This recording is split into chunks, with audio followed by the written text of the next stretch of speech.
Chapter 5 का next topic है orbital velocity. और ऑर्बिटल वेलोसिटी की डेफिनेशन हम इस तरह से करेंगे कि velocity that is required for a satellite to maintain its orbital motion is called orbital velocity. Artificial satellite जब हम लॉन्च करते हैं अर्थ से, यानी रॉकेट्स के जरिए जब इन्हें स्पेस में भेजते हैं, तो ये नियरली सर्कुलर पाथ्स पे अराउंड द अर्थ रिवॉल्व करना शुरू कर देते हैं और इस किस्म की मोशन को हम कहते हैं ऑर्बिटल मोशन।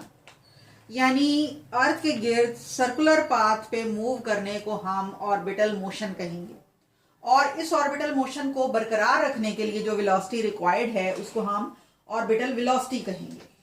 यहाँ हम ये सपोज करेंगे कि सैटेलाइट जो कि हमने अर्थ के इर्द गिर्द भेजा है, जो इसके गिर्द सर्कुलर पाथ पर मूव करेगा, इसका मैस है ms, यानी mess of the satellite is ms।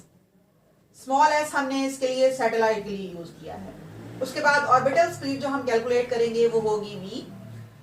Mess of the earth, क्योंकि mass is the bigger object, तो इसके मैस को हम कैपिटल M से शो करेंगे और रेडियस ऑफ द ऑर्बिट जिसके अंदर सैटेलाइट रिवॉल्व करेगा उसको हमने स्मॉल r से रिप्रेजेंट किया है।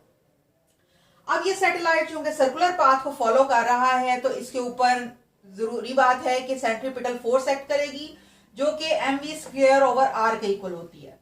यहाँ हमने मैस ऑफ द सैटेलाइट चूंकि ms ली है तो हमने यहाँ ms v² over small r से सेंट्रीपिटल फोर्स को रिप्रेजेंट किया है।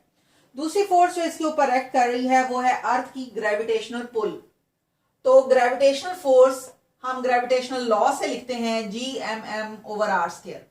यहाँ पहला बॉडी है सैटेलाइट जिसकी मैस है ms और दूसरा बॉडी जो है वो अर्थ है जिसकी मैस हमने कैपिटल M से रिप्रेजेंट की है। अब सैटेलाइट जो होगा वो continuous motion in circular path को मेंटेन सिर्फ उस वक्त कर पाएगा जबकि हमारी ग्रेविटेशनल फोर्स बैलेंस कर दे सेंट्रीपिटल फोर्स को। अगर ये दोनों फोर्सेस बैलेंस हो जाएंगी तो इक्विलिब्रियम की कंडीशन पूरी हो जाएगी और यूनिफॉर्म स्पीड के साथ सैटेलाइट अपने ऑर्बिट में रिवॉल्व करता रहेगा। यहाँ अगर ये दोनों बैलेंस करेंगी तो हमने इन दोनों को इक्वेट कर दिया है, क्योंकि ये दोनों फोर्सेस हैं तो हमने इनको कंपेयर कर लिया है। यहाँ पर ms इक्वेशन की दोनों साइड पे चूंकि मौजूद है तो ये आपस में कैंसिल हो जाएगा और r यहाँ इस r की एक पावर के साथ कैंसिल हो जाएगा। बाकी हमारे पास बचेगा इधर से v² और इधर से gm ओवर r। और स्क्वायर को खत्म करने के लिए फिर हमने दोनों साइड पे जब अंडर रूट ले लिया तो v² का अंडर रूट हमारे पास सिंपल v आ जाएगा, जबकि दूसरी साइड पे हमारे पास under root gm over r आ जाएगा। यहाँ ये बात इंपॉर्टेंट है कि r जो है यहाँ सेंटर से लेकर इस सैटेलाइट तक का फासला है और अगर हम इसको दो पार्ट्स में डिवाइड करें तो यहाँ सेंटर से लेकर सरफेस तक का फासला जो होता है वो रेडियस ऑफ द अर्थ कहलाता है, जबकि सरफेस से लेकर सैटेलाइट तक का फासला इसकी हाइट कहलाता है। यानी हमने ऑर्बिट के रेडियस को दो पार्ट्स में सेपरेट किया है, रेडियस ऑफ द अर्थ और height from the surface of the अर्थ। तो इससे हमारे पास फॉर्मूला आ जाता है ऑर्बिटल वेलोसिटी का।